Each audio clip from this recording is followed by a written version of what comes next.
My psycho ex eliminated every pet I ever adopted, until I adopted a rescue Pitbull that bit his face off. My name is Amber, and I'm writing this from a hospital waiting room with dried red liquid still under my fingernails. Not my red liquid, his. Let me back up. 3 years ago, I met Derek at a coffee shop in Portland. He had this smile that made you forget your own name. Dark hair, green eyes, wore flannel in a way that didn't look like he was trying too hard. He bought my coffee without asking, which normally would have annoyed me, but something about the way he did it felt different. We talked for 4 hours straight. He told me about his job as a software engineer, his family in Boston, his dream of building a tiny house in the woods. I told him I was a freelance graphic designer, that I'd just moved to Portland 6 months ago, that I was still trying to figure out who I was after a bad breakup. He listened. Really listened. Not the kind of listening where someone's just waiting for their turn to talk, the kind where they remember everything you say. Red flag number 1 that I completely missed. We started dating 2 weeks later. He was perfect. Too perfect. But I'd learned to distrust my instincts after my last relationship, so I ignored that little voice in my head saying, slow down. 4 months in, I adopted a cat.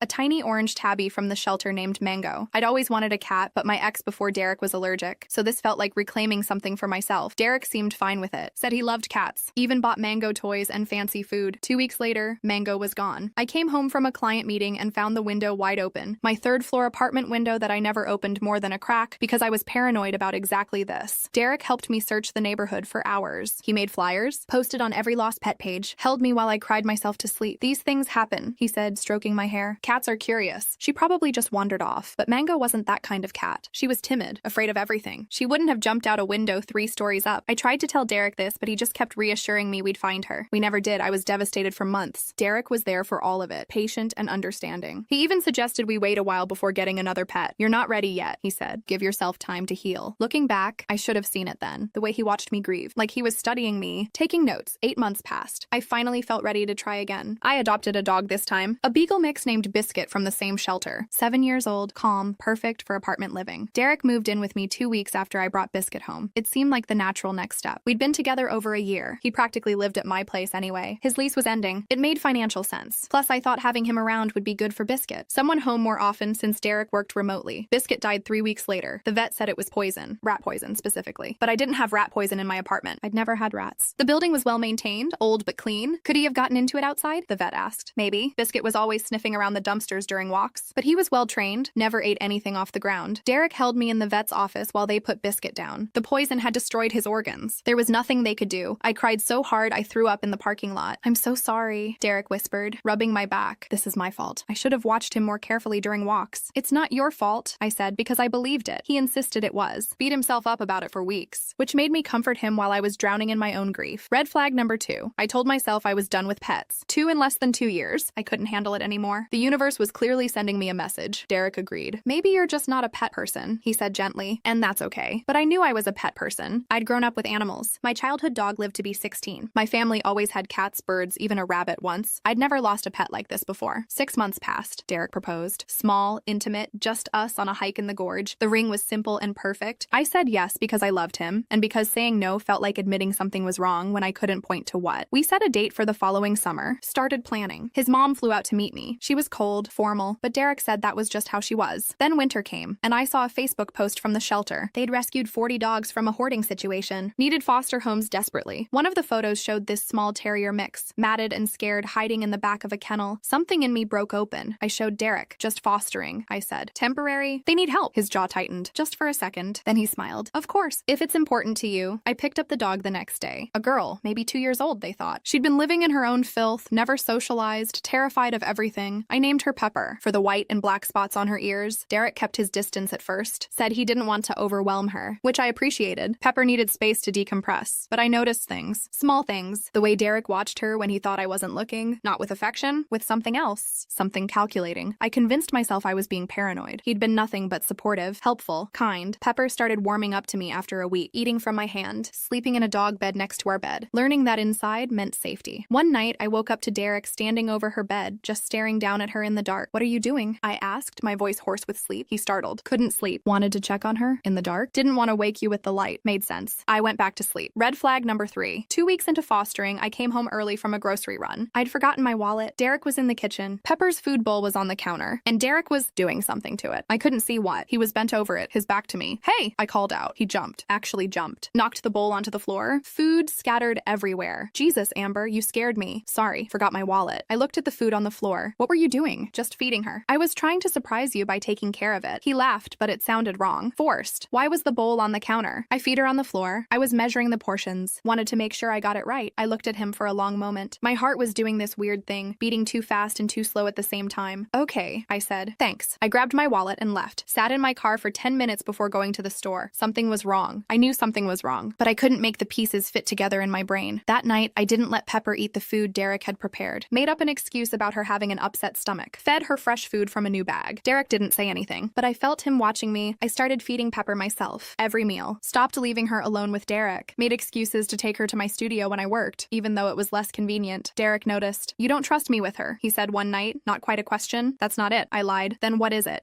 She's fragile. I want to be careful. He stared at me for a long moment. Fine. The shelter called a week later. They had a potential adopter for Pepper. A retired woman with a fenced yard and 2 other small dogs. Perfect situation. I should have been happy. That was the goal of fostering. Find them good homes. Instead, I felt sick. I told the shelter I wanted to adopt Pepper myself. Failed foster, they called it. Happens all the time. They were thrilled. Derek's face when I told him. I'll never forget it. Just for a second, something dark flickered across his expression. Then it was gone, replaced by that supportive smile. That's great, babe. I know she means a lot to you, but his voice was flat, empty. That night, I couldn't sleep. I kept thinking about Mango, about Biscuit, about Derek standing over Pepper in the dark, about him doing something to her food bowl. I thought about the pattern, how both pets had died after Derek had been around them for a while, how he'd been so supportive through my grief, how he'd suggested I wasn't a pet person. My hands were shaking as I grabbed my phone, sat in the bathroom with the door locked and started Googling. Partner killing pets, signs of abusive relationship, pet abuse warning signs. The articles made my stomach turn. Pet abuse as a control tactic, a way to test boundaries, to cause pain without leaving marks, to see if the partner would stay. I thought about how perfect Derek had been, how attentive, how he seemed to know exactly what to say and when. People who are too perfect are usually hiding something. I checked the time, 2 a.m. I called my best friend Jessica anyway. She answered on the 4th ring, voice thick with sleep. Amber, what's wrong? I told her everything. The pets, the patterns, my suspicions. It sounded insane saying it out loud. She was quiet for a long time. Come stay with me, she finally said. Tonight, right now. Bring Pepper. I can't just, Amber, listen to yourself. You're scared of your fiancé. Come here. We'll figure it out in the morning. But I didn't go, because a part of me still didn't believe it. Couldn't believe it. Derek loved me. He was going to be my husband. I was just stressed and paranoid, and Pepper started getting sick 3 days later. Vomiting, not eating, lethargic. I took her to the vet immediately. Didn't tell Derek I was going. Just grabbed her and left while he was in a meeting. The vet ran tests. Found nothing conclusive. Said maybe she ate something she shouldn't have. Gave me medication and told me to watch her closely. I didn't let Derek near her food after that. Prepared everything myself. Kept her with me constantly. She got better. Started eating again, playing, acting normal. Derek acted normal too. Too normal. Like he was performing. Every gesture felt rehearsed. I started looking for apartments. Told Jessica, but no one else. Checked listings during lunch breaks. Calculated how much I'd need for a deposit. The problem was the lease. Derek and I had just renewed for another year. Both our names on it. Breaking it would cost thousands I didn't have. I needed proof. Something concrete. Not just a feeling in my gut, so I ordered nanny cams. Small ones disguised as phone chargers and picture frames. Set them up around the apartment when Derek was at his weekly poker night with his coworkers. I felt insane doing it. Like I was the crazy one. Maybe I was. The first 2 weeks, the cameras showed nothing. Just normal life. Derek working, walking around, watching TV. Then one afternoon, I was at a client presentation. Got a motion alert on my phone from the camera in the kitchen. I pulled up the feed on my phone under the table. Derek was standing at the counter. Pepper was in her crate in the living room where I'd left her. He had her food bowl and a small brown bottle. I watched him shake something from the bottle into her food, mix it with his finger, put the bottle back in his pocket. My hands went numb. The client was still talking. Someone asked me a question. I have no idea what I said. I ended the meeting early. Made up an excuse. Drove home going 20 over the speed limit the whole way. Derek wasn't there when I got back. His car was gone. Pepper was still in her crate, crying to get out. I let her out and dumped her food in the trash. Fed her from a fresh bag, hands shaking so hard I could barely open it. Then I downloaded the camera footage to my laptop, watched it again. And again, there was no mistake. No misunderstanding. Derek was poisoning my dog. I called Jessica. She came over immediately. Watched the footage herself. Holy shit, she breathed. Amber, you need to call the police. And tell them what? My fiancé is poisoning my dog? They'll think I'm insane. You have video evidence of him putting something in dog food. Could be vitamins for all they know. Supplements. I need more. What you need is to get out of here. She was right. I knew she was right. But I also knew Derek. If I just left, he'd come after me. He'd find me. He'd been so careful, so methodical. This wasn't impulse. This was planned. I needed to catch him. Really catch him in a way he couldn't talk his way out of. I have an idea, I said, but it's going to sound crazy. Jessica looked at me like I'd lost my mind when I explained it. Maybe I had. The plan was simple. I would pretend everything was normal, keep the cameras running, gather more evidence, enough to prove a pattern, enough that the police would have to listen, and I would keep Pepper safe no matter what. She'd eat only food I prepared, drink only water I poured. I'd watch her every second. Derek came home that evening acting normal. asked about my day, kissed my cheek, played with Pepper for the cameras. I smiled and chatted and pretended I hadn't watched him try to poison her 4 hours earlier. It was the hardest thing I'd ever done. Over the next week, I caught him 3 more times. Always when he thought I was out or busy. Always careful. Always with that same brown bottle. I had Jessica look up the footage. She had a friend who was a vet tech. They thought it might be antifreeze. Small doses. Enough to make the pet sick slowly. Avoid suspicion. Amber, this is enough, Jessica said after the 4th video. Go to the police, now. But I'd started researching. Read about cases like this. How hard they were to prove. How often the abuser got away with it because the victim didn't have enough evidence. Because prosecutors didn't think pet poisoning was worth their time. I needed him to confess. To say it out loud where I could record it. So I set a trap. I told Derek I had to go to a conference in Seattle. 3 days. Last minute invitation. Couldn't turn it down. What about Pepper? He asked, too casual. I'll board her. That place in Beaverton you liked? I can watch her. You sure? I know you're busy with work. I want to. Really. Make up for,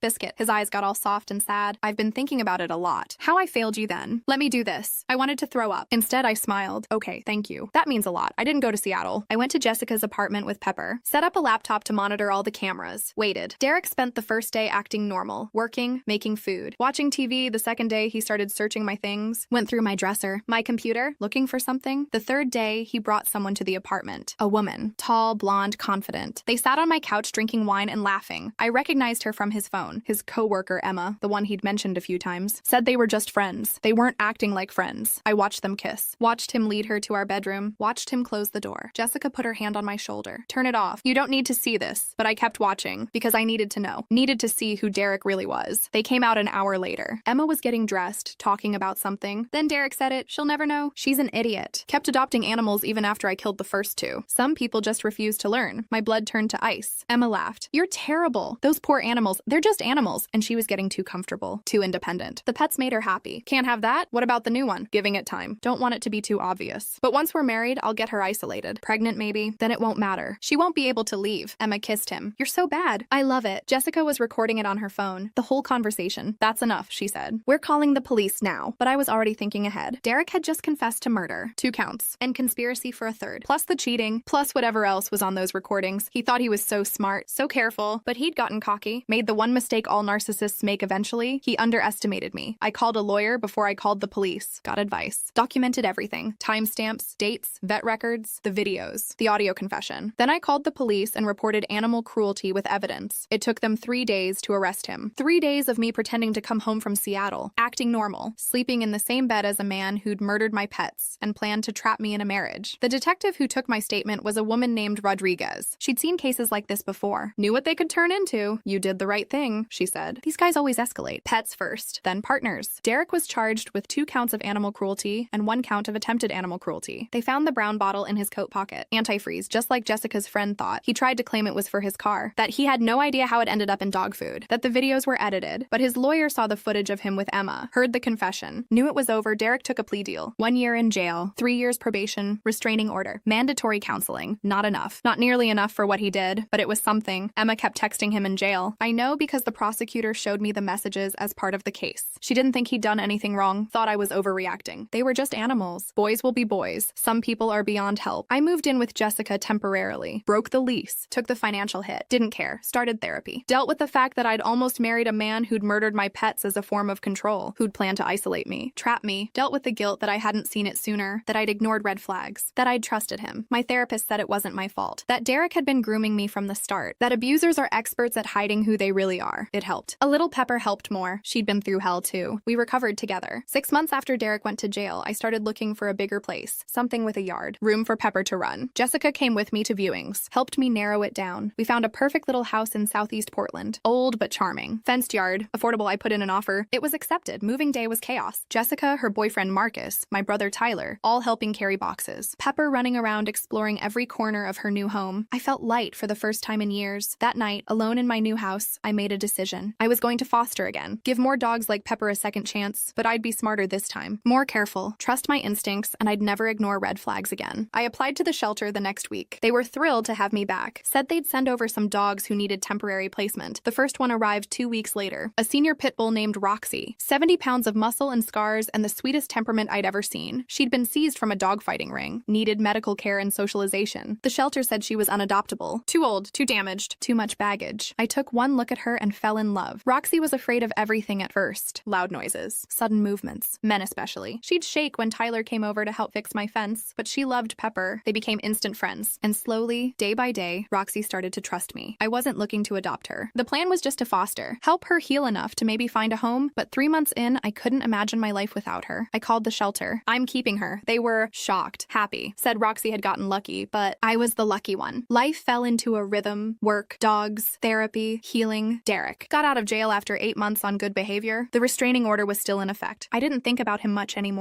He was a ghost. A lesson learned. Then one night, 3 weeks after Derek's release, I came home from dinner with Jessica. It was late, nearly 11. The street was quiet. I parked in my driveway and grabbed my purse. That's when I saw him, Derek, standing in my yard. The motion sensor lights hadn't caught him yet. He was just standing there. In the shadows by my fence, my heart stopped. Literally stopped. He saw me see him, smiled. That same smile that had made me forget my name 3 years ago. Except now all I saw was rot underneath. I should have called 911, should have stayed in my car, should have driven away. Instead, I opened my door. You need to leave. I just want to talk. You're violating a restraining order. Leave. Now. He took a step closer. You ruined my life, Amber. You ruined your own life. All of this over some stupid animals. Do you know what jail was like? Do you care? Not even a little bit. His face changed. That mask of civility dropped. You think you won? But you didn't. You're going to pay for what you did to me. The motion lights flicked on. Flooded the yard. I could see him clearly now. See the anger in his eyes. The hate. He had something in his hand. I couldn't tell what. Something metal, glinting. Derek, leave, or I'm calling the police. Call them. I'll be inside your house before they get here. And those dogs you love so much? I'm going to make you watch. My hand was already on my phone. Finger on the emergency call button. But then I heard it. A sound from inside my house. Low and deep. Barking. Roxy's bark. Different from her normal bark. Deeper. Dangerous. Derek heard it too. What the hell is that? That's your worst nightmare if you don't leave right now. He laughed. A dog? You think a dog scares me? I've killed 2 of yours already. The barking got louder, closer. Then the dog door, the one I'd installed last month, banged open. Roxy came through like a missile. 70 pounds of muscle and fury and every bit of trauma from that fighting ring channeled into pure protective rage. Derek had time to raise his arm. That was it. Roxy hit him chest high. Knocked him flat on his back. Went straight for his face. I heard myself screaming. Heard Derek screaming. Heard the horrible sounds of teeth and tearing and Roxy! Off! Off! She didn't listen at first. 3 years of abuse. Months of fighting. All of it coming out at once. But then Pepper was there. Barking, dancing around them, and something in Roxy clicked. She let go. Backed up. Came to stand between me and Derek. Hackles raised. Lips pulled back. Blood on her muzzle. Derek was curling on the ground. Hands over his face. Screaming. Blood everywhere. I called 911. Hands shaking so hard I could barely dial. The operator was calm. Asked questions. I answered them on autopilot. Yes, someone was hurt. No, I wasn't in immediate danger. Yes, the dog was contained. No, I didn't know the extent of the injuries. Derek was still screaming. That thing tried to kill me. I'll sue you. I'll have it put down. You were violating a restraining order. In my yard, threatening me. You're going to jail. Again. For longer this time. The police arrived first. Then the ambulance. They loaded Derek onto a stretcher. His face was a mess. Deep lacerations. Part of his ear torn. Bite marks all over his neck and jaw. The paramedics said he'd need surgery. Lots of it. Might have permanent scarring. Good. One of the officers took my statement. Listened to the whole story. Checked the restraining order. Saw Derek had violated it. The dog? He asked. She was protecting me. He had a weapon. I felt threatened. They found a knife in the grass where Derek had dropped it. Folding knife. Nasty looking. The officer nodded. We'll need to take your dog for a quarantine hold. Standard procedure for a bite. But given the circumstances, he looked at Derek being loaded into the ambulance. I think this was a clear case of defense. The DA will review it, but I doubt your dog will face any consequences. They took Roxy anyway. 10-day hold at animal control. Made sure she wasn't rabid. I visited her every single day. She seemed confused at first. Like she thought she'd done something wrong. But I kept telling her she was a good girl. The best girl. My hero, Derek, tried to press charges. Dangerous dog. Unprovoked attack. The whole thing. But the security camera I'd installed after the Derek situation, the one that covered my whole yard, had caught everything. Him in my yard, the knife, the threats. Roxy defending me. The DA threw out his claims. Added more charges for Derek. Violation of restraining order. Criminal threatening. Possession of a weapon during a crime. He went back to jail. Wouldn't get out for years this time. I got Roxy back after 10 days. Brought her home with a new collar and the biggest steak I could find. She and Pepper met me at the door like I'd been gone for years instead of a few hours. Jessica came over that night. Brought wine and takeout. We sat on my couch with both dogs between us. You know this is insane, right? She said. Like completely insane. Which part? All of it. The murder pets. The psycho ex. The Pitbull revenge. This is like something from a movie. Yeah, well, it's my life. How are you so calm about this? I thought about it. Really thought about it. Because I'm free. He can't hurt me anymore. Can't hurt my dogs. Can't hurt anyone. He's going to be in prison. And even when he gets out, he'll have a record. Everyone will know what he did. Poetic justice?